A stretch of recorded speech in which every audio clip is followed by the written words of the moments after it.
Breaking news Pakistan Muzaffarabad లో high alert కొనసాగుతుంది. జీవం నదికి ఏదైతే వరద నీరు భారీగా వచ్చి చేరడంతో కూడా వరద ప్రవాహం అక్కడ కొనసాగుతుందని చెప్పాలి. దీంతో అధికారులు హై అలర్ట్ ప్రకటించారు. వరద పరివాహక ప్రాంతంలో ఉన్న వారిని అటు అక్కడి నుంచి తరలి వెళ్లాల్సిందిగా కూడా అధికారులు అయితే అలర్ట్ చేశారు. అయితే ముజఫరాబాద్కు అధికారులు వరద హెచ్చరికలు జారీ చేశారు. నదీ పరివాహక ప్రాంతంలో నివసించే ప్రజలు అప్రమత్తంగా ఉండాలని హెచ్చరికలు జారీ చేశారు. సో అయితే జీలం నదికి సడన్ గా అకస్మాత్తుగా కూడా భారీ వరద వచ్చి చేరుతుంది. ఎన్నడూ లేని విధంగా కూడా అటు సుమారుగా 20 నుంచి 30 అడుగుల మేర ఎత్తున నీళ్లు అటు జీలం నదికి ప్రవహిస్తుండటంతో కూడా అక్కడ నదీ పరివాహక ప్రాంత ప్రజలను అయితే అప్రమత్తం చేస్తూ సురక్షిత ప్రాంతాలకు వెళ్లాలంటూ కూడా హెచ్చరికలు జారీ చేసింది పాక్ ప్రభుత్వం ఇప్పటికే. అయితే ఒక్కసారిగా కూడా జీలం నదికి ఏదైతే వరద నీరు వస్తుందో దీంతో ముజఫరాబాద్ లో ఆ ప్రాంత వాసులనైతే అలర్ట్ చేస్తూ హెచ్చరికలు జారీ చేస్తారు. మనం బిగ్ టీవీ స్క్రీన్ మీద కూడా విజువల్స్ చూడొచ్చు.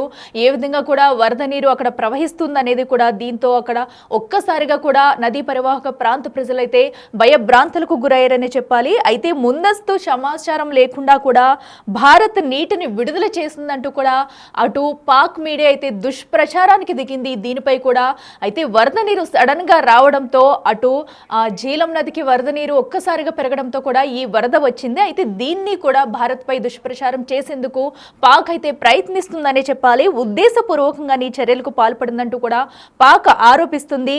భారత్ తమ వ్యూహంలో భాగంగానే నీటిని రిలీజ్ చేసిందంటూ కూడా పాక్ కొన్ని కథనాలను అయితే వెలువరిస్తుంది. అయితే నిజానికి కూడా అటు జీలం నదికి వరద ప్రవాహం ఎక్కువ అవడంతోనే ఈ వరద వచ్చినట్టుగా కూడా అధికారులు అయితే గుర్తించారు.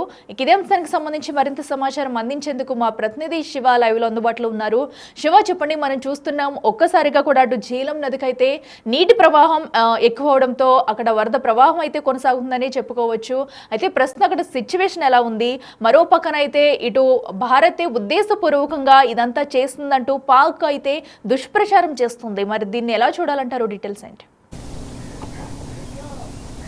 రైట్ అఖిల, ఏదైతే పాకిస్తాన్లో ముజఫరాబాద్లో ఎమర్జెన్సీ పరిస్థితి కొనసాగుతుంది. ఎమర్జెన్సీ అయితే ప్రజెంట్ ఆ ప్రభుత్వం విధించింది. దీనికి కారణం ప్రధానంగా జీలాం నదికి వరద ఉధృతి ఎక్కువ అవడంతోనే వరద నీరు ఎక్కువ రావడంతో ముజఫరాబాద్లో పరిసర ప్రాంతాలన్నీ కూడా నీట మునిగాయి. ఈ నేపథ్యంలోనే అత్యవసర పరిస్థితిని విధించిన పరిస్థితి కనిపిస్తుంది. దీనికి ప్రధాన కారణం భారత్ అంటూ కూడా దుష్ప్రచారం చేసే ప్రయత్నం అయితే పాకిస్తాన్ చేస్తుంది. దానిలో భాగంగానే ఏదైతే ఈ పెహల్గాంలో కాల్పులు జరిగిన తర్వాత సింధు నది నీటిని గతంలో ఏదైతే ఒప్పందం ఉందో దాన్ని రద్దు చేస్తున్నట్లుగా భారత ప్రభుత్వం తెలిపింది. దానిలో భాగంగా ఇప్పుడు కావాలనే జీలం నదికి నీటిని విడుదల చేశారు. సింధు నది నుంచి భారత్కు సంబంధించిన సింధు నది ఏదైతే ఉందో ఆ పరిసర ప్రాంతాల్లో నీటిని పాకిస్తాన్లోకి జీలం నదికి విడుదల చేశారు.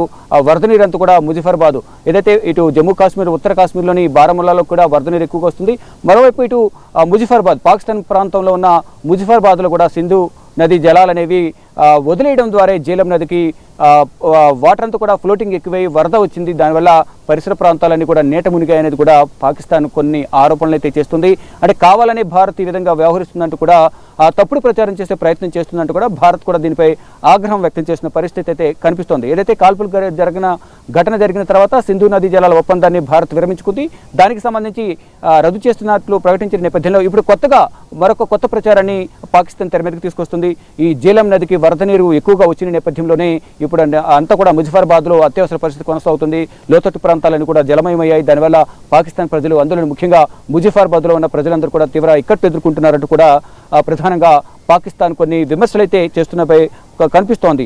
మరోవైపు సింధు జలాల ఒప్పందంపై రద్దయిన నేపథ్యంలోనే ఈ ఘటన చోటు చేసుకున్నట్టు కూడా తెలుస్తోంది. ఇది సింధు నది అయిన జీలంలో వరద ఉపనదిగా ఉన్న జీలం నదికి వరద ఉధృతి ఎక్కువగా పెరగడం ద్వారానే ఇప్పుడు వరద ఉధృతి వచ్చింది అనేది కూడా కొంత ప్రచారం అయితే జరుగుతుంది. కానీ ఈ వాటర్ ఎక్కడి నుంచి వచ్చింది అనేది కూడా తెలియాల్సి ఉంది. కానీ సింధు నది నుంచే ఈ వాటర్ను భారత ప్రభుత్వం రిలీజ్ చేయడం ద్వారా ఇక్కడ వరద ఎక్కువగా రావడం వల్ల ముజఫరాబాద్లో ఆ పరిసర ప్రాంతాల గ్రామాల్లో కూడా మొత్తం వరద నీరు ఉప్పొంగి ప్రవహిస్తుంది. దాని ద్వారా అత్యవసర పరిస్థితి, ఎమర్జెన్సీ విధించాల్సిన పరిస్థితి వచ్చిందంటూ కూడా అక్కడ పాకిస్తాన్ అధికారులు కానీ పాకిస్తాన్ మంత్రులు అటు ప్రభుత్వం కూడా చెప్తోంది. దీనికి కారణం ప్రధానంగా భారతే అనే ఒక నింద భారత్పై వేసే ప్రయత్నం అయితే చేస్తుంది. కానీ దీనికి భారత్ కూడా ధీటుగానే స్పందిస్తున్న పరిస్థితి కనిపిస్తుంది. ఆ జీలం నదికి సంబంధించి వరదలు రావడానికి మాకు ఎటువంటి సంబంధం లేదనేది కూడా భారత్ కూడా చెప్తున్నట్టుగా కూడా తెలుస్తుంది. మొత్తంగా చూసుకుంటే ఏదైతే పెహల్గాంలో జరిగిన కాల్పుల ఘటన తర్వాత అనేక విధాలుగా భారత్ను బద్నాం చేయాలని కానీ అనేక ఆరోపణలు చేయాలి, విష ప్రచారం చేయాలనేది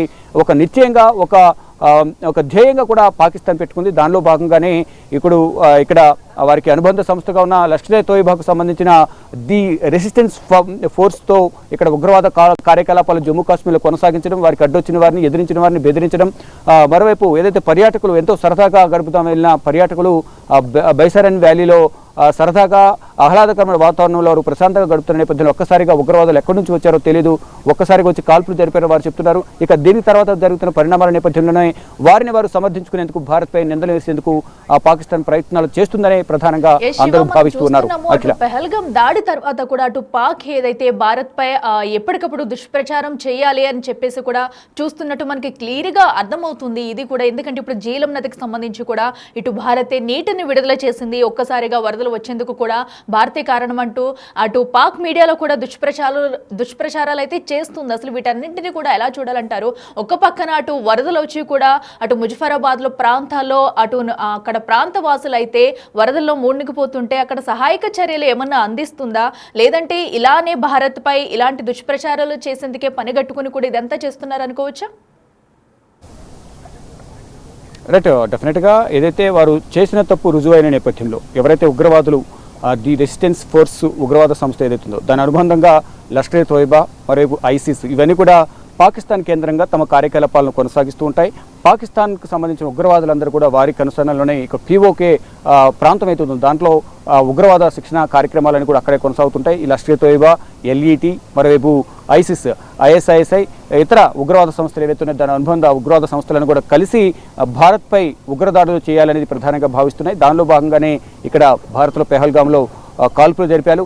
అది అంతా కూడా ప్రపంచానికి అంతటా కూడా ఎవరు కాల్పులు జరిపారు, దాని అనుబంధ సంస్థ ఎవరు, ఏంటి, వారికి ఎవరు శిక్షణ ఇచ్చారనేది కూడా ప్రపంచానికి అంతా కూడా తెలిసిన నేపథ్యంలో ప్రపంచ దేశాలని కూడా దుమ్మెస్తు పోస్తున్న నేపథ్యంలో అంటే భారత్కు మద్దతుగా ఈ కాల్పులను కౌంటర్ ఇచ్చే విధంగా కూడా అంటే ఖండిస్తున్నామంటూ కూడా ప్రపంచ దేశాలను కూడా భారత్కు మద్దతు ఇస్తున్నాయి. దానిలో భాగంగానే మేము ఒంటరి అయిపోతామనే ఒక ఆందోళనలో వారందరూ కూడా తిరిగి పాకిస్తాన్ భారత్పై తిరిగి విమర్శలు చేసేందుకు ప్రయత్నాలు చేస్తుంది. దానిలో భాగంగానే ఇక్కడ ఏదైతే జీలం నదికి వరద నీరు వచ్చిందని అది భారత్ చేసిందని కూడా ఒక ప్రచారం చేయడం మా మీడియా ద్వారా, మరోవైపు ఈ సరిహద్దు ప్రాంతాల్లో కవింపు చర్యలకు పాల్పడడం, ఏదైతే ఫైర్ సీజ్ ఏదవుతుందో దాన్ని నిబంధనలను అతిక్రమించి పాకిస్తాన్ నుంచి భారత్లోకి చొరబడేందుకు ప్రయత్నాలు చేయడం, ప్రతిసారి కూడా కవింపు చర్యలకు పాల్పడడం, దానికి సంబంధించి భారత ఆర్మీ కూడా ధీటుగా సమాధానం ఇస్తుంది. ఏదైతే ఉగ్రవాద కాల్పులకు సంబంధించి ఎవరైతే కాల్పులు జరిపారో వారికి సంబంధించి ఇప్పటికే భారత ప్రభుత్వం దగ్గర కీలక ఆధారాలు ఉన్నాయి. త్వరగా దానికి సంబంధించి ఒక కఠిన చర్య అయితే తీసుకునే అవకాశం అయితే ప్రధానంగా కనిపిస్తుంది.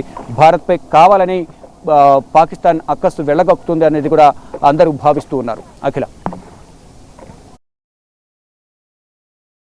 కొనసాగుతున్న నేపథ్యంలో కీలక పరిణామం చోటు చేసుకుందని చెప్పాలి. జీలం నది నీటి మట్టం ఆకస్మికంగా పెరగడంతో ఒక్కసారిగా అటు ముజఫరాబాద్కి అయితే వరదలు పెరుగుతున్నాయని చెప్పాలి. దానికి సంబంధించిన విజువల్స్ కూడా మనం చూస్తున్నాము. అయితే అటు నదీ పరివాహక ప్రాంతంలో ప్రజలను అయితే ఇప్పటికే అక్కడ అధికారులు అయితే సురక్షిత ప్రాంతాలకు వెళ్లాలంటూ కూడా కొన్ని సూచనలు చేశారు. అయితే గతంలో ఎన్నడూ లేని విధంగా 20 నుంచి 30 అడుగుల మేర ఎత్తున నీళ్లు ప్రవహిస్తున్నాయంటూ కూడా స్థానికులు చెబుతున్నారు. అయితే దీన్ని కూడా సాకుగా చేసుకున్న అటు పాక్ ప్రభుత్వం అయితే ఇటు ఇండియాపై దుష్ప్రచారం చేసేందుకు మరొకసారి ప్రయత్నిస్తుంది. అయితే కావాలనే భారత్ నీళ్లు వదిలి కూడా ఇలా వరదలు రావడానికి కారణమంటూ అటు పాక్ మీడియాలో కూడా కొన్ని దుష్ప్రచారాలు అయితే చేయిస్తుంది. అయితే ఏదైతే వరద నీటి ప్రవాహం ఎందుకు వచ్చింది అనే దానిపై కూడా ఫోకస్ చేయడం మానేసింది పాక్ ప్రభుత్వం.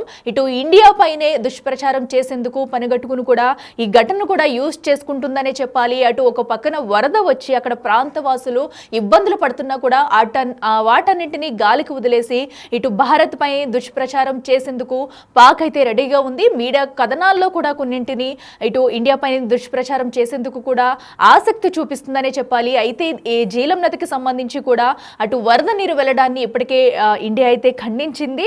సో అక్కడ సింధు నది జలాలను ఏదైతే నిలిపివేసిందో దాని తర్వాత ఈ పరిణామం చోటు చేసుకోవడం కొంచెం ఆసక్తికరంగా మారింది. ప్రస్తుతం అయితే అక్కడ వరద ప్రవాహం కొనసాగుతుంది.